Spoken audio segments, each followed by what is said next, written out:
Salut tout le monde! Aujourd'hui nous allons vous montrer comment remplacer l'écran complet assemblé de votre Huawei P20 Lite. Pour rappel, un écran complet assemblé est composé de l'écran, du tactile et du châssis. Il s'agit d'une réparation avec un niveau de réparabilité difficile qui vous demandera 50 minutes de votre temps. Pour cette réparation, vous aurez besoin d'un écran complet assemblé pour Huawei P20 Lite, d'un kit outil universel comprenant les outils nécessaires au démontage de ce smartphone, d'une spatule large, d'un rouleau de sticker 3M ou un scotch double face, et d'une spatule Sésamo. S'il s'agit de votre première réparation, nous vous offrons un bon de réduction de 10% avec le code guide vidéo à valoir sur votre prochaine commande sur notre site internet sosav.fr. Avant de passer à la réparation, vérifiez bien le modèle du téléphone en allant dans les informations de l'appareil afin de s'assurer qu'il s'agit bien d'un Huawei P20 Lite. Puis, pour des raisons évidentes de sécurité, éteignez l'appareil. Et c'est parti! Avant de commencer, retirez le tiroir SIM du téléphone.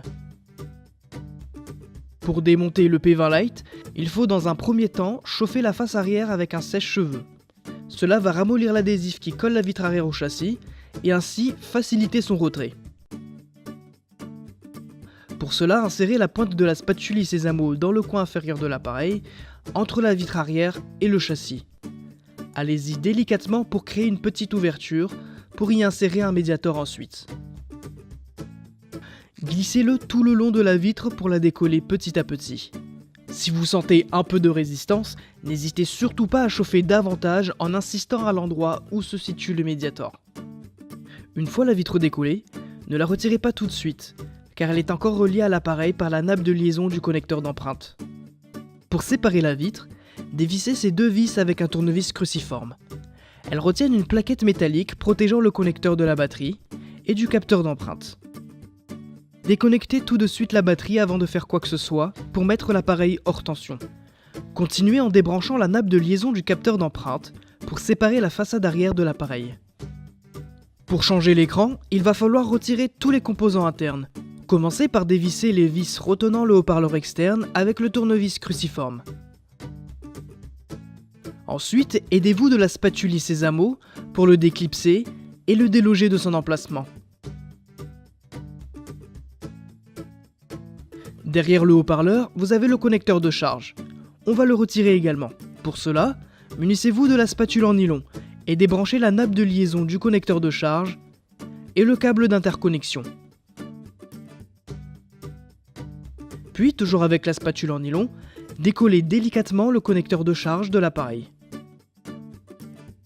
Maintenant, passez en haut du téléphone et dévissez cette plaquette métallique avec le tournevis cruciforme. Elle protège le connecteur de l'écran. Retirez-la et débranchez la nappe de liaison de l'écran avec la spatule en nylon. Avec la pointe de la spatule, déconnectez le câble d'interconnexion. Ce connecteur est très fragile, allez-y délicatement.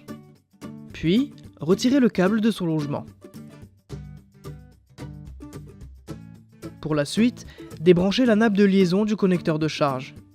Maintenant, on va retirer la batterie. Pour cela, chauffez la face avant de l'appareil avec un sèche-cheveux pour ramollir l'adhésif qui colle la batterie au châssis du téléphone. Cela facilitera son retrait. Attention, ne chauffez jamais la batterie directement. Du coup, pour retirer la batterie, insérez d'abord la spatule en nylon dans la zone d'insertion prévue à cet effet et faites levier pour la décoller et la soulever légèrement pour créer une petite ouverture. Ensuite, profitez de cette ouverture pour insérer la spatule large sous la batterie et faire levier pour la décoller pour de bon. Et voilà, après quelques minutes, la batterie devrait être retirée. Pour la suite, on va s'attaquer à la carte mère. Pour cela, dévissez toutes les vis retenant la carte mère avec le tournevis cruciforme. Une fois les vis retirées, utilisez la spatule Sésamo pour déclipser ce petit cache métallique qui protège les composants branchés sur la carte mère. Puis, avec la spatule en nylon, débranchez le double capteur arrière, ainsi que la caméra frontale. Profitez-en pour retirer tous ces composants. Ensuite, insérez la spatule Sésamo sous la carte mère et faites levier pour la déclipser et la retirer. Allez-y délicatement, mais normalement plus rien ne devrait la retenir. Son retrait se fera tout seul. Et voilà, tout est démonté. Vous pouvez monter tous les composants sur le nouvel écran. Généralement, les nouveaux écrans sont fournis avec un haut-parleur interne. Si ce n'est pas le cas pour vous, il faudra également le récupérer sur l'ancien écran. Alors pour le remontage, dans un premier temps, installez la carte mère en insérant d'abord le haut de l'élément. Puis, rabattez-la sur le téléphone pour la clipser. Ensuite, installez le double capteur photo et branchez-le. Faites de même avec la caméra frontale. Placez le cache de protection au-dessus de la carte mère et au-dessus des caméras et assurez-vous qu'il soit bien clipsé. Ensuite, revissez-le.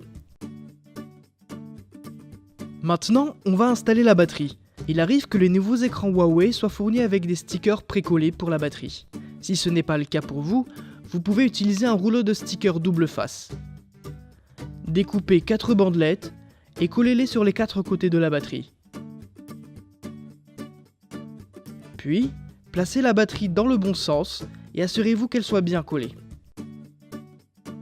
Une fois la batterie placée, rabattez la nappe de liaison de l'écran par-dessus et reconnectez-la sur la carte mère.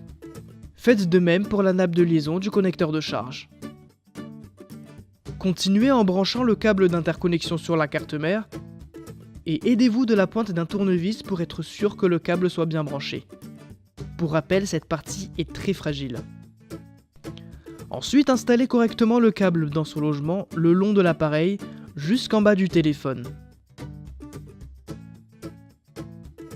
Maintenant, installez le connecteur de charge dans son emplacement en vous assurant qu'il soit bien clipsé. Une fois la pièce installée, connectez le câble d'interconnexion dessus et calez-le dans son encoche sur le connecteur de charge. Branchez également la nappe de liaison sur le connecteur de charge. Pour la suite, installez le haut-parleur externe par-dessus les éléments et revissez-le avec le tournevis cruciforme. Attention, n'oubliez aucune vis, il y en a 7 en tout. Maintenant, il faudra passer en haut de l'appareil et placer le cache de protection sur le connecteur de l'écran et le revisser. Pour la suite, on va installer la vitre arrière. Pour être sûr qu'elle colle à nouveau, nous allons utiliser le rouleau de sticker double face. Coupez 4 bandelettes de la même longueur et de la même largeur que la vitre arrière et collez-les dessus et retirez les autocollants de protection. Branchez le capteur d'empreinte sur la carte mère et continuez en connectant la batterie. Placez par-dessus la plaque de protection et revissez-la avec le tournevis cruciforme. Vous pouvez finalement rabattre la façade arrière sur le téléphone. Appuyez bien dessus pour vous assurer qu'elle colle bien à l'appareil. N'oubliez pas de replacer le tiroir SIM. Et voilà, la réparation est terminée. Et pour rappel, pour cette réparation, vous aurez besoin d'un écran complet assemblé pour Huawei P20 Lite, d'un kit outil universel comprenant les outils nécessaires au démontage de ce smartphone, d'une spatule large, d'un rouleau de sticker 3M ou un scotch double face, et d'une spatule Sésamo. N'oubliez pas que le guide de réparation est aussi disponible en photo sur notre site internet. Et d'ailleurs, des milliers d'autres guides sont également consultables gratuitement. Si ce guide de réparation vous a plu, on vous invite à mettre un pouce bleu. Et n'hésitez pas à vous abonner à la chaîne YouTube de SOSAV pour plus de guides de réparation. Si vous avez des questions, laissez un commentaire ou contactez-nous par mail, chat ou sur les réseaux sociaux. Allez, à très bientôt pour de nouvelles réparations.